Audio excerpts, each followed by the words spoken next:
ఈరోజు book launch event జరిగింది. ఇద్దరు సిస్టర్స్ పాలి, దీప్షిక ఇద్దరు కలిసి బుక్ లాంచ్ చేశారు. 2 బుక్లు లాంచ్ చేశారు. 2 వేరే వేరే టాపిక్స్ మీద లాంచ్ చేశారు. కానీ కామన్ థ్రెడ్ ఏంటంటే మన సంస్కృతి, మన కల్చర్ గురించి రెండిటికి కామన్ థ్రెడ్ అనమాట. రూపాలి గారు ఈరోజు రాసిన బుక్లో హాస్పిటాలిటీ ఇండస్ట్రీ ఎలా వృద్ధిలోకి రావాలి, హాస్పిటాలిటీలో ఏం చేయాలి మనం అనేటువంటి విషయాలు చాలా సేవ్ చేసుకున్నారు. నేను చాలా ఇంప్రెస్ అయ్యాను. ఆమెకి ఇంకా 30 ఏళ్ళు రాలేదు, 20 ఏళ్ళలోనే ఉన్నారు. కానీ ఇంత విజ్డమ్తో ఇంత చక్కగా రాశారని చెప్పి చాలా ఇంప్రెస్ అయ్యాను. నేను అందరినీ ఈ అతిథి దేవో భవ అనే పుస్తకాన్ని రాశారు రూపాలి గారు, దాన్ని చదవమని మీకు అందరికీ ఎంకరేజ్ చేస్తున్నాను.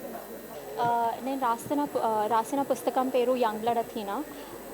ఈ పేరు నేను డిరైవ్ చేసింది ఎందుకంటే అథీనా గ్రీస్ అనే ఒక దేశంలో వాళ్ళు పూజించే దేవతల్లో ఒక దేవత అథీనా. అంటే తను వార్ ఇంకా విజ్డమ్కి తనని పూజిస్తారు.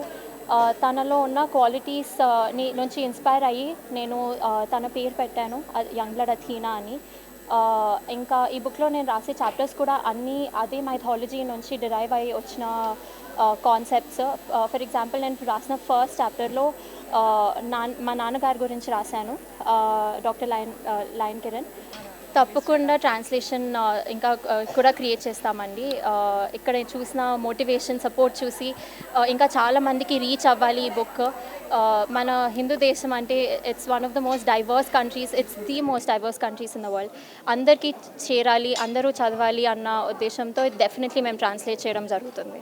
అతిథి దేవో భవ అనేది it's an age old tradition మన దగ్గర. చిన్నప్పటి నుంచి వింటున్నదే, చిన్నప్పటి నుంచి పెద్దవాళ్ళు చెప్తున్నదే అది. మనం ఇంట్లో పెరిగేటప్పుడు చూసిన రిచువల్స్ కానీ కల్చర్స్ కానీ ఇవైతున్నాయో అది మైండ్లో బాగా ఇది ఇంప్రెషన్ అయిపోయి, నేను ఇప్పుడు పని చేసేటప్పుడు from the hospitality industry, so ఆ వర్క్ చేసేటప్పుడు దాంట్లో ఉన్న సిమిలారిటీస్ అవి దే అలైన్ ద లాట్.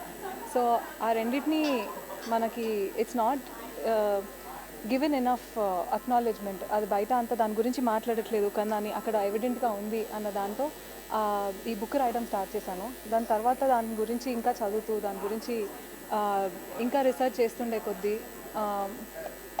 మన కల్చర్ ఎంత ఇన్ఫ్లుయెన్స్ చేసింది అనేది నాకు అర్థమైంది. సో మీకు ఒకసారి బుక్ చదివితే మీకు అదే అర్థమవుతుంది దాన్ని ఎంత ఇంపార్టెన్స్ ఉంది కల్చర్ది, Indian culture and world wide hospitality.